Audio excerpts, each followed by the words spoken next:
It was a busy Monday morning at JFK International Airport. Business travelers filled the terminal, coffee in hand, ready to board Flight 782 to Los Angeles. Among them was a calm, elegant woman named Vanessa Blake, dressed in a deep green blazer and slacks. She walked with a quiet confidence. She wasn't flashy, no entourage, just a slim leather bag and a seat in first class. Asterisk if you enjoyed this story and want to see more amazing content like this.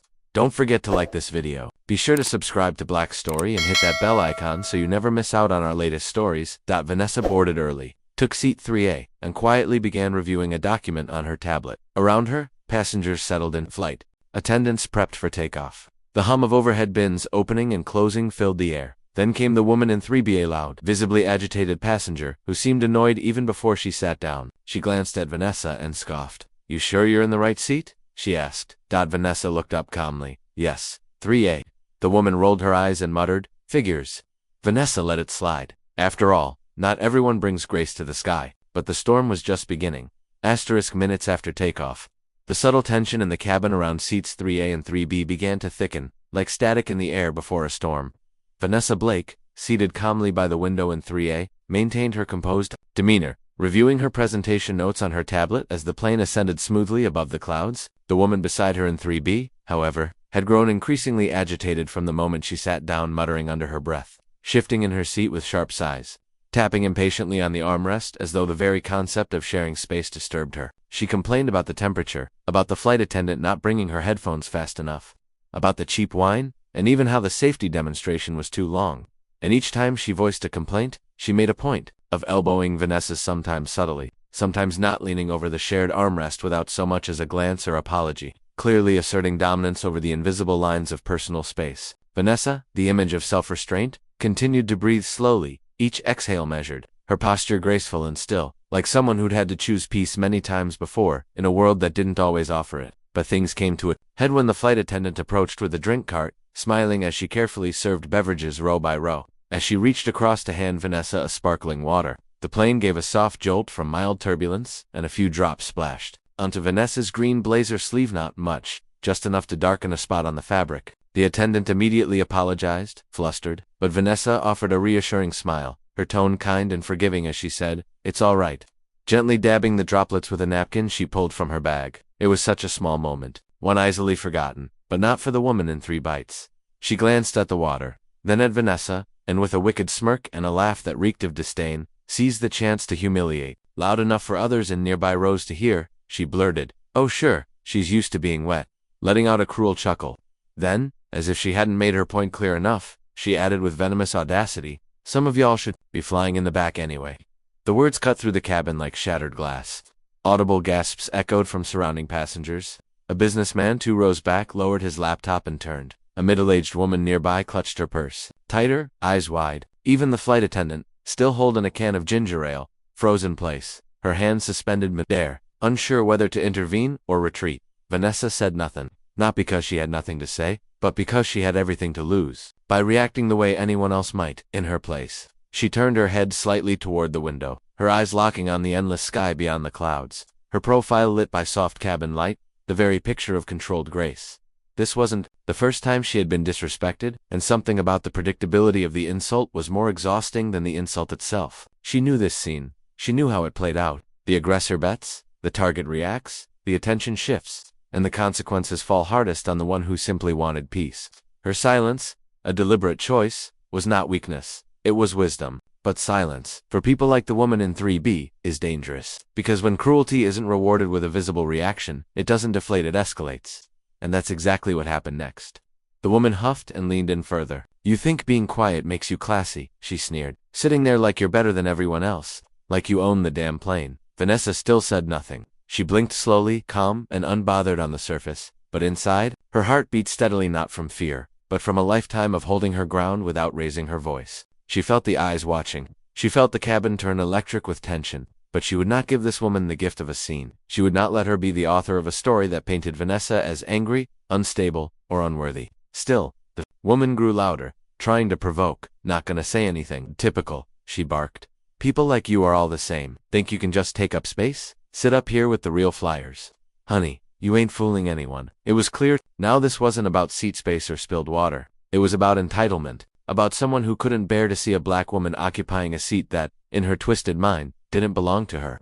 The other passengers weren't sure what to do. Should they step in? Should they wait for the flight crew? The energy in the cabin had shifted from casual and sleepy to uneasy and electric. One man in row 5 stood up slightly, looking down the aisle as if preparing to help, but even he paused, unsure of what was appropriate in the delicate dynamics of air travel. Vanessa's silence, powerful and intentional, was misread as permission by the woman in 3B. And when silence didn't give her what she wanted, control, she acted. She lifted her hand and, in a single moment of outrageous audacity, slapped Vanessa across the face. It wasn't loud enough to echo, but it was sharp, stunning. The sound of it snapped the moment like a twig. Several passengers cried out in disbelief. The man in row 5 shouted, "That's assault." A younger woman in row 4 immediately reached for the attendant button. The flight attendant dropped her tray, her face pale, eyes wide, and yet Vanessa didn't flinch. Her cheek turned slightly from the impact. Her jaw tightened ever so briefly, but her posture remained composed. Slowly, deliberately, she reached into her slim black leather bag, not to retaliate, not to record, not to defend, but to retrieve a folder she had packed specifically for this flight, one marked Aurelia Air Executive Files. She calmly placed it on the tray table in front of her, opened it with care, and revealed the top page, a document stamped with the airline's gold seal, addressed directly to her, Vanessa Blake, founder and chief executive officer, Aurelia Air. She turned her eyes to the shocked flight attendant, her voice soft but commanding. "I'd like to speak to the captain now." And with those words, everything in the cabin shifted again. Authority now stood tall in seat 3A, a truth far larger than the slap had landed, and it was about to shake the entire flight. The woman in 3B grew louder with every breath, her voice tinged with venom, her entitlement ballooning with every sneer and scoff. Her words cut through the hum of the airplane, rising above the low murmur of other conversations. "What, you too good to talk now?" she spat, her tone sharp, mocking, almost daring. "Sitting there like you own the place." Her voice dripped with disbelief and disdain, unable to process how someone like Vanessa, calm, composed, dignified, could exist so quietly in a space she clearly believed wasn't hers. Vanessa said nothing, her silence deliberate, rooted in experience, shaped by years of knowing that sometimes silence isn't weakness, but restraint, that composure could speak louder than confrontation. She didn't flinch, she didn't turn. She just stared ahead at the clouds outside the window, letting the weight of her peace hold her still while the storm next to her raged on. But that silence, instead of diffusing the hostility, seemed to inflame it. And then, in a moment that shattered every ounce of civility in that small first-class cabin, the woman in 3B raised her hand and struck Vanessa sharply across the face. A slap, sharp, unprovoked, unacceptable. The crack of palm meeting cheek was a sound that seemed to echo far beyond its physical space, silencing everything around it. The woman's rage had finally spilled over, turning from passive aggression to blatant violence.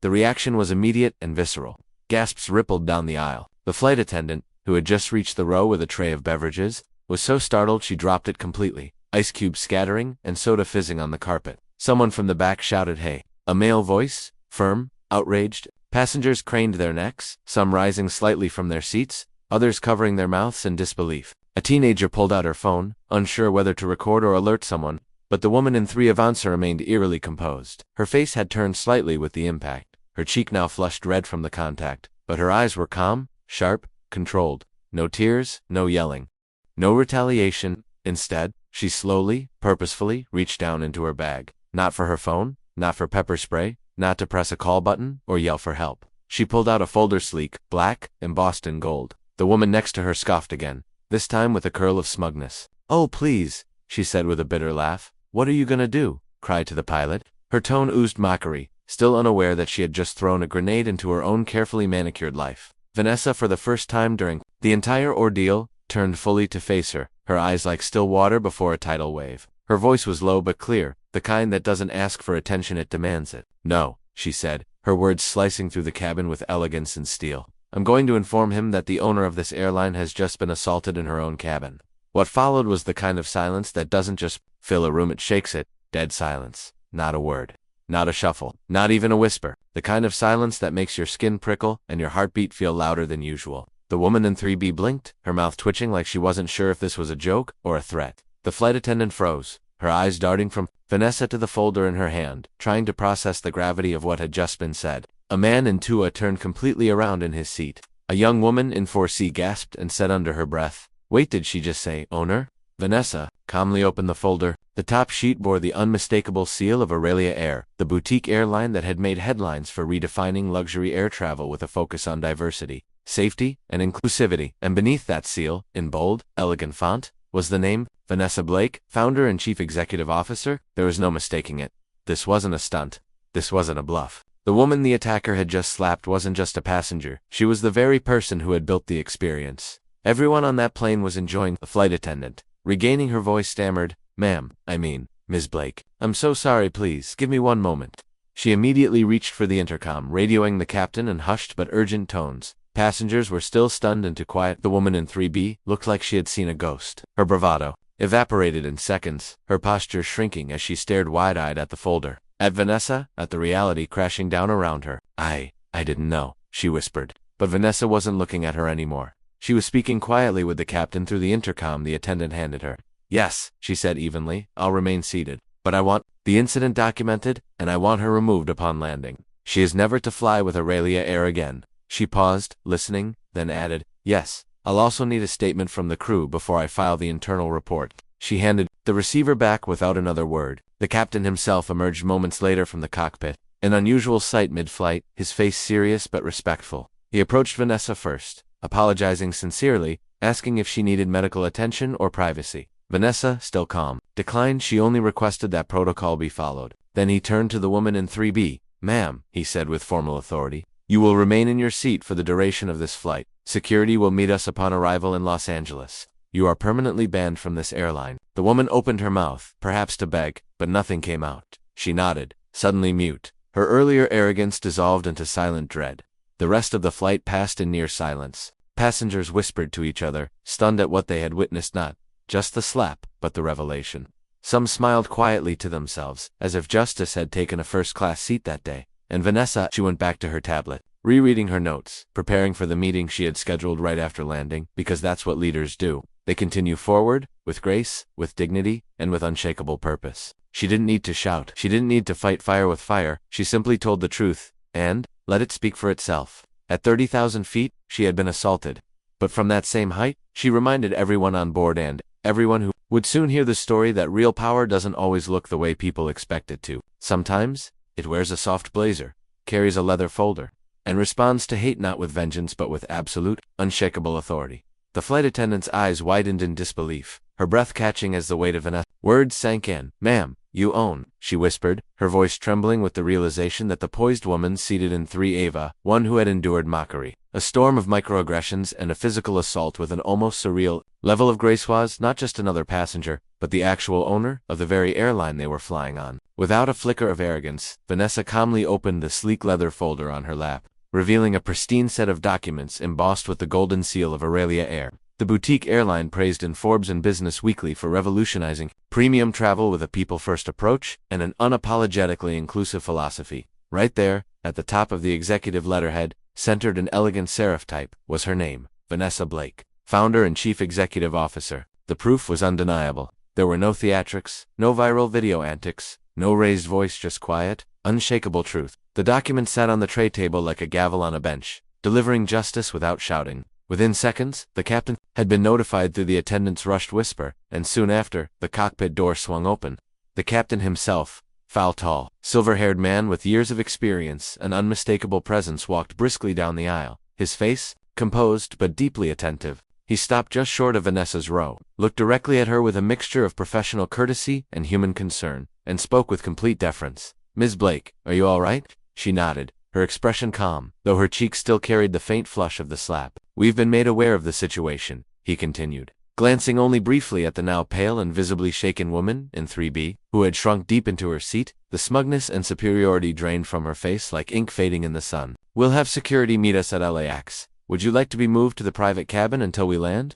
The offer was genuine, protective, and respectful, exactly what one would expect for a CEO in such a moment. But Vanessa shook her head slowly. "No need," she said, her voice steady. "I'm comfortable here. However, I do want a formal record made of this incident, and I expect this passenger to be blacklisted from all future flights with Aurelia Air." There was no anger in her tone, only clarity, the kind that comes from someone who has carried the weight of dignity long enough to know exactly when and how to wield it. The captain didn't hesitate. "Consider it done," he said firmly. He didn't need to say more. He turned back to the front, speaking into his walkie to alert ground control. And with that, the course of accountability had been locked in. The woman in 3B, she sat rigid, her arms tucked tightly into herself, staring at the seat in front of her as if wishing to disappear into it. Her eyes were red now from tears of remorse, but from the slow unraveling of denial. She had believed, from the start, that Vanessa was beneath her, a quiet black woman in first class, dressed in elegance, but without ostentation, speaking little, demanding nothing. She had mistaken her grace for permission to disrespect. But now, faced with the full truth, she realized she hadn't just insulted a stranger, she had laid hands on the very founder of the company whose brand she was now permanently banned from. She didn't say a word. There was nothing left to say. Around them, the cabin had transformed from shocked silence to reverent awe. People weren't just reacting to the slap, they were absorbing the entire arc of what had just unfolded. Few passengers clapped softly, not in celebration of drama, but in respect for how power had been exercised, not with ego, not with fury, but with elegant restraint. A young woman across the aisle turned to her teenage daughter, her voice low and reverent as she leaned in and whispered, "That's what power looks like. Remember that?" The girl nodded, eyes wide, inspired by the kind of real-world example no textbook could ever provide. From coach to first class, the buzz of realization spread, some whispering to neighbors, others pulling up their phones to Google Vanessa Blake Aurelia Air. What they found only deepened their admiration. Headlines from previous months: Vanessa Blake, changing the skies with purpose and power. Meet the black woman behind the fastest-growing luxury airline. Her story had been public, but this moment made it personal. She wasn't just a CEO. She was a mirror reflecting what quiet strength could look like in a world that too often confused noise with authority. And still, Vanessa didn't gloat. She didn't look at the woman in 3B with scorn or smugness. She simply returned to her tablet, reopened her document, and resumed working, her composure unbroken, her message already delivered. Not a word of revenge, not a glance of "I told you so." Just the calm continuation of a journey, hers and the airline's, built on values that couldn't be shaken by one ugly encounter.